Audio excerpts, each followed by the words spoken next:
The cost of sin, Exodus chapter 29. In this chapter, we see that both the priests and the place of worship, the tabernacle, had to be sanctified with the innocent blood of rams and bulls before more sacrifices could be made of innocent lambs for the people. There is an ongoing process depicted here of constant sacrifices for the sin of every man, woman, and child, no matter what their position, background, or station in life. All of this took place while the people were still wandering in the wilderness on their way to the promised land.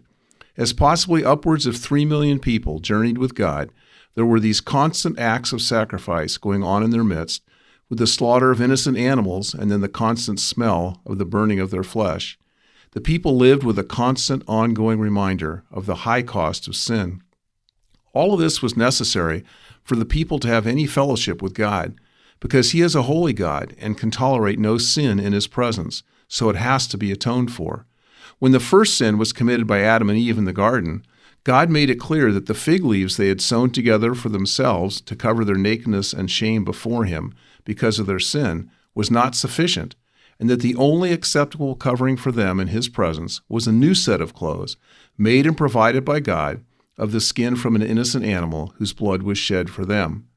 This point was reinforced when God had regard for Abel's offering of the firstlings of his flock, but had no regard for the grain offering brought by Cain. As Hebrews 9:22 says, "Without the shedding of blood, there is no forgiveness of sins." Yet, the atonement provided by all of these sacrifices was only partial and temporary, and it had to be repeated day after day, week after week, and year after year. After the people had established themselves in the Promised Land, the tabernacle was replaced by the temple as a more permanent and fixed location for communion with God through the ongoing shedding of innocent blood. But all of this looked forward to a coming day when God would provide, through the shed blood of His innocent Son Jesus, a complete and permanent sacrifice for sin, which would permanently and forever atone for the sin of anyone who trusted in Him and Him alone for forgiveness, salvation, and new life. Thankfully, when we gather now to corporately worship God in a church, we do not have to engage in any animal sacrifices in order to have communion and fellowship with God. Jesus has done it all. Listen to the words of Hebrews 7:27. He has no need, like those high priests, to offer sacrifices daily, first for His own sins and then for those of the people, since He did this once for all when He offered up Himself. Jesus did what no amount of ongoing animal sacrifices could ever do, and that was to make a permanent, once-and-for-all sacrifice for sin. As is explained in Hebrews 9:26-28, Jesus appeared once for all at the end of the ages to put away sin by the sacrifice of Himself, and that He was offered once to bear the sins of many.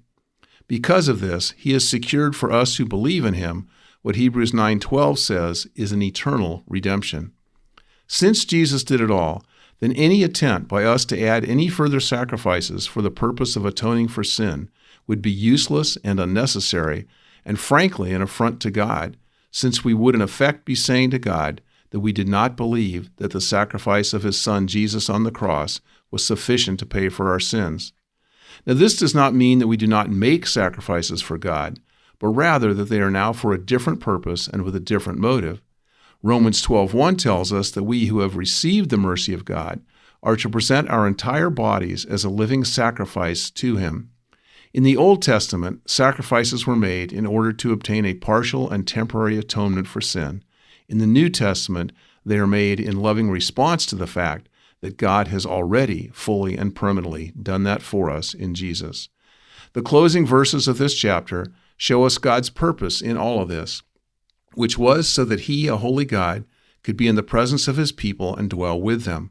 This was the type of relationship that existed in the garden before sin entered the world, and it is what God will one day fully restore to perfection in the new creation depicted in Revelation 21:1-4. God longs for fellowship and communion with us as much as we know that we need it with Him, and He went to the greatest length imaginable to make it possible.